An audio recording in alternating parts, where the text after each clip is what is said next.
হিমাচল প্রদেশের মানালি শহর হলো একটি বিশেষ জনপ্রিয় পর্যটন কেন্দ্র। বছরের বিভিন্ন সময়ে বিভিন্ন জায়গার মানুষ এখানে বেড়াতে আসে, তবে গ্রীষ্মকালে ভিড়টা বেশিই থাকে। আমি আগের পর্বে চণ্ডীগড় থেকে মানালি পর্যন্ত সড়কপথের জার্নিটা শেয়ার করেছি এবং আজ এই পর্বে আমি তোমাদের মানালির লোকাল দর্শনীয় স্থানগুলি ঘুরে দেখাবো। আজকের এই পর্বের সূচনা হচ্ছে মানালির হোটেল মোনার্ক রেসিডেন্সি থেকে। গুড মর্নিং আর good morning from Manali. Manali আমরা কিভাবে পৌঁছালাম, কখন পৌঁছালাম, এই সব কিছু জানতে হলে আগের ভিডিওটা দেখে নাও। আমরা আজকে বেরোবো মানালির সাইট সিনে।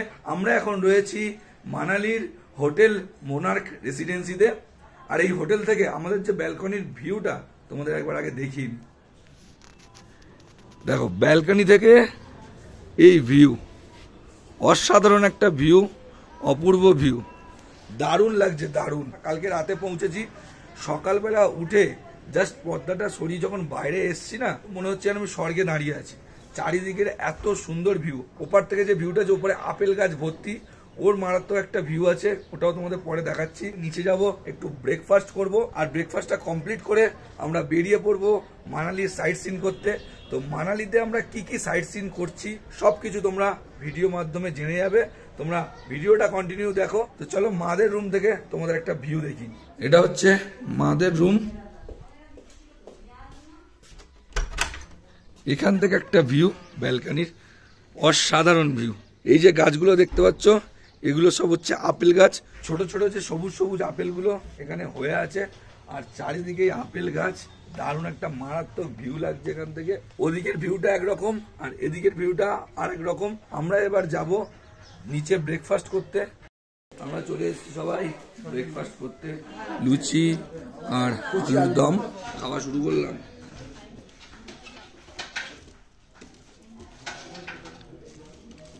দারুণ।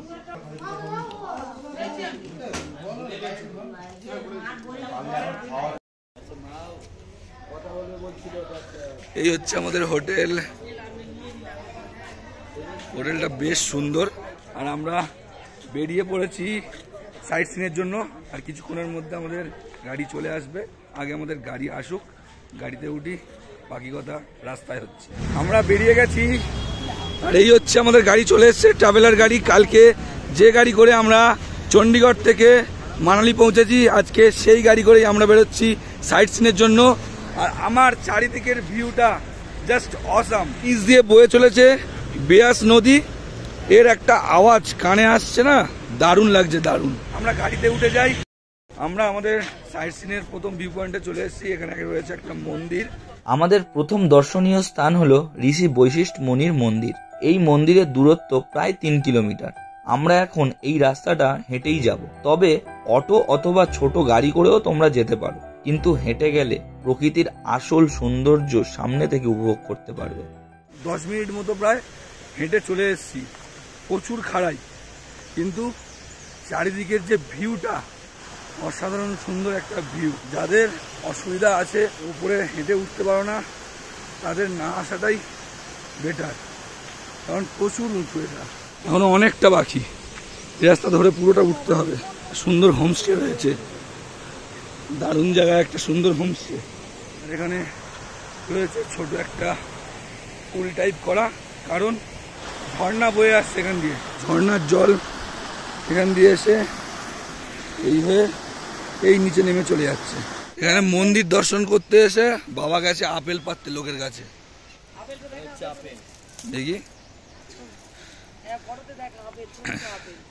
ছোট আপেল, এখনো কিছুই হয়নি আপেলের। আপেলের ভাই বোন কিছু হয়নি, সবে বেরিয়েছে, তুলে নিয়েছে।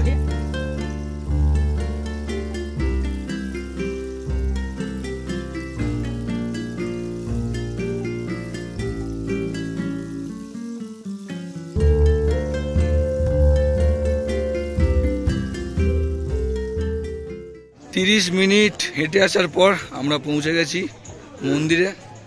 সামনের এই কাউন্টারে 5 টাকার বিনিময়ে তোমাদের জুতোগুলো রাখতে হবে এবং জুতো রেখে মন্দিরে প্রবেশ করতে হবে।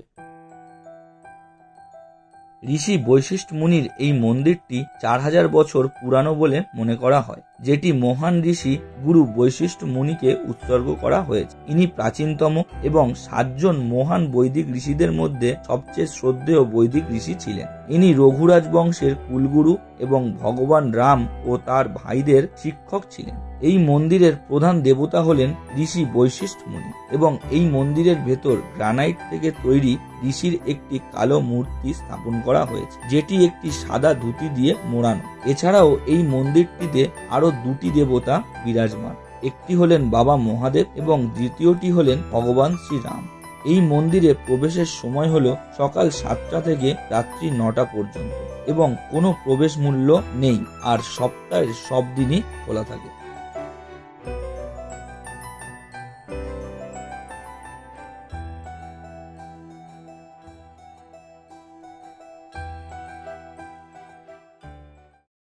আমাদের মন্দির দেখা কমপ্লিট। এবার আমরা আমাদের গাড়ির কাছে নেমে যাচ্ছি। মন্দিরটা খুবই সুন্দর, পুরো কাঠের তৈরি, কাঠ দিয়ে কারুকার্য করা বৈশিষ্ট্য ঋষির মন্দির এটা। ইনি হচ্ছেন আমাদের যে ভগবান রাম, সেই রামের গুরু। তো তোমরা এই মন্দিরটা এসে একবার অন্তত দেখে যাও। মন্দিরটা অনেকটা ওপরে হলেও কষ্ট করে উঠে একবার হলেও মন্দিরটা দেখে যাও, তোমাদের খুবই ভালো লাগবে। এখন আমরা ফিরবো আমাদের গাড়ির কাছে। আমরা আমাদের নেক্সট ডেস্টিনেশনে চলে এসেছি, সেটার নাম হলো বন বিহার মানালি। এটা হলো টিকিট কাউন্টার। এন্ট্রি টিকিট হলো 50 টাকা আর চিলড্রেনদের হলো 20 টাকা। ভেতরে তেমন কিছু নেই, এর ভেতরে খালি রয়েছে জঙ্গল, মানে বন বিহার ঘোড়ার পার্ক রয়েছে। আমরা এখানে ঢুকবো না বেকার টাকা খরচা করে। এর উল্টো দিকের রাস্তায় রয়েছে একটা মনেস্ট্রি, আমরা সেখানেই যাচ্ছি। এই রাস্তাটা পার হয়ে এই গলি দিয়ে আমরা ঢুকে যাবো মনেস্ট্রির দিকে। আর এইটা হলো পুরোটা মেল রোড মানালির।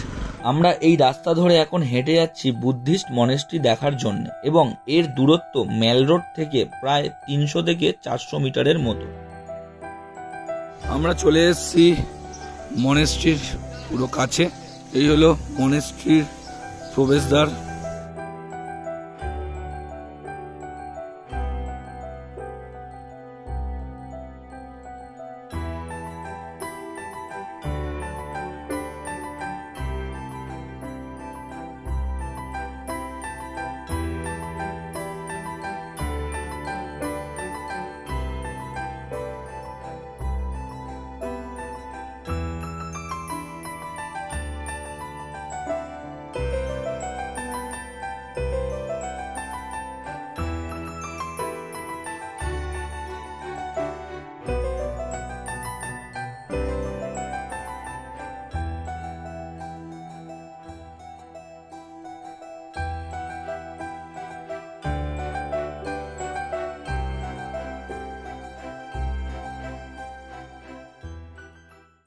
মনেস্ট্রি ঘোরা কমপ্লিট।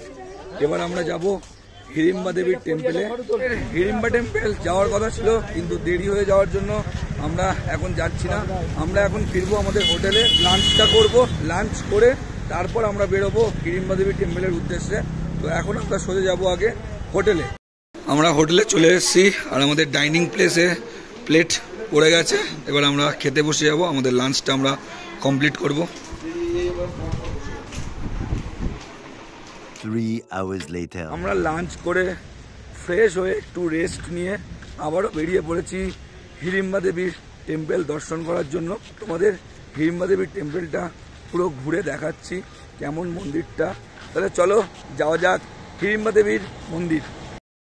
হিড়িম্বা দেবীর মন্দির পৌঁছাচ্ছি আমাদের হোটেল থেকে হেঁটে হেঁটেই। আমাদের হোটেল থেকে এই হিড়িম্বা দেবীর মন্দির হেঁটে প্রায় 2.5 কিলোমিটার, আর ম্যাল রোড থেকে প্রায় 1.5 কিলোমিটার মতো। তোমরা যদি হিড়িম্বা দেবীর মন্দির অটো করে আসো, এই সিঁড়ির আগে পর্যন্ত নামিয়ে দেবে।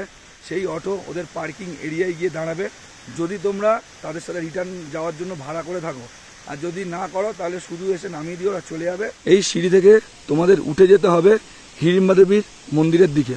এই সিঁড়ি অতিক্রম করে আমরা হিড়িম্বা দেবীর মন্দির আগে পৌঁছাই।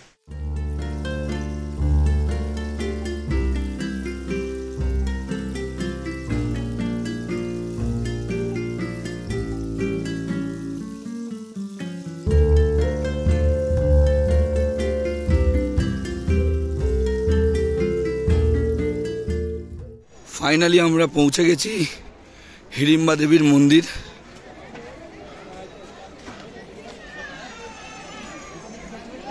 এই মন্দিরে প্রবেশ করার জন্য রয়েছে প্রচুর ভিড়, তো আমরা লাইন দেবো না, কিন্তু তোমাদের মন্দির চত্বরটা পুরোটা ঘুরে দেখাচ্ছি।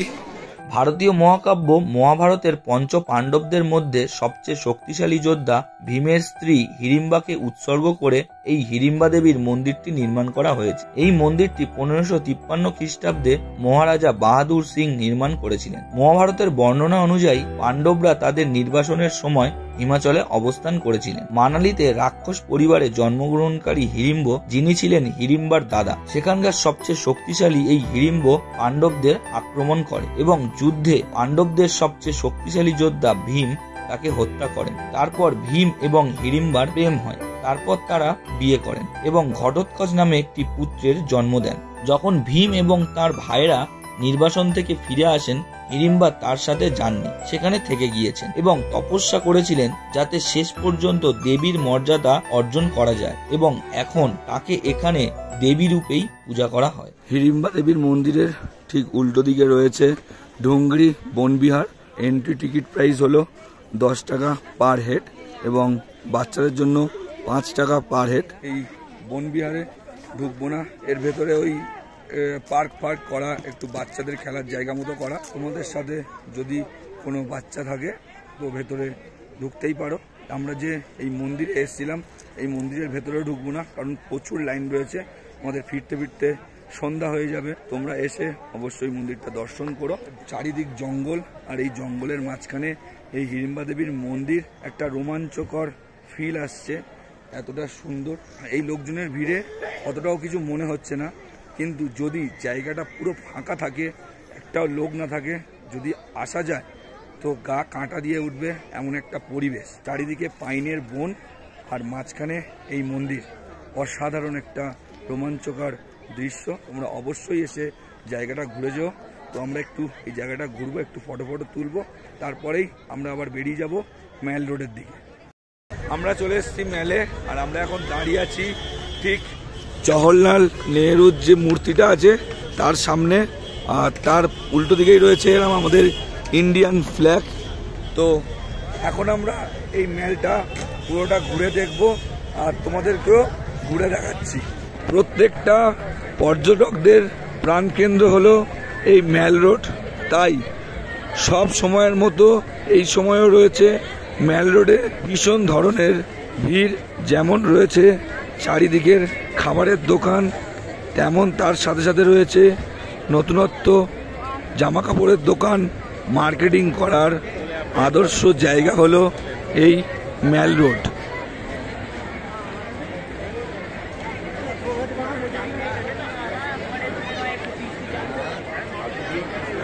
আমরা ম্যাল রোডের চারিদিকটা অনেক ঘোরাঘুরি করলাম, এবার একটু কিছু খাবো, আর তারপরে কিছু মার্কেটিংও করার আছে, তো সেগুলো করে আমরা আবার আমাদের হোটেলের দিকে ফিরে যাব।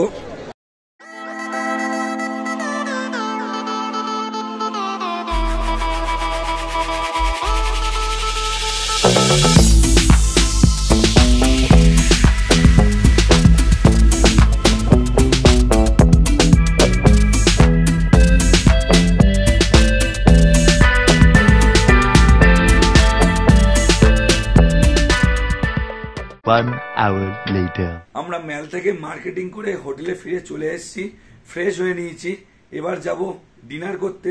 হোটেলে ফিরে চলে আসার কিছুক্ষণ পরেই বাইরে দারুণ বৃষ্টি আরম্ভ হয়েছে, শিলাবৃষ্টি। তোমাদের দেখাচ্ছি কি বৃষ্টি, হাওয়া মানে মারাত্মক হচ্ছে, মারাত্মক। বুঝতে পারবে কি জানি না, মানে এত বৃষ্টি হচ্ছে, আওয়াজটা হয়তো তোমরা বুঝতে পারছো, শুনতে পাচ্ছ।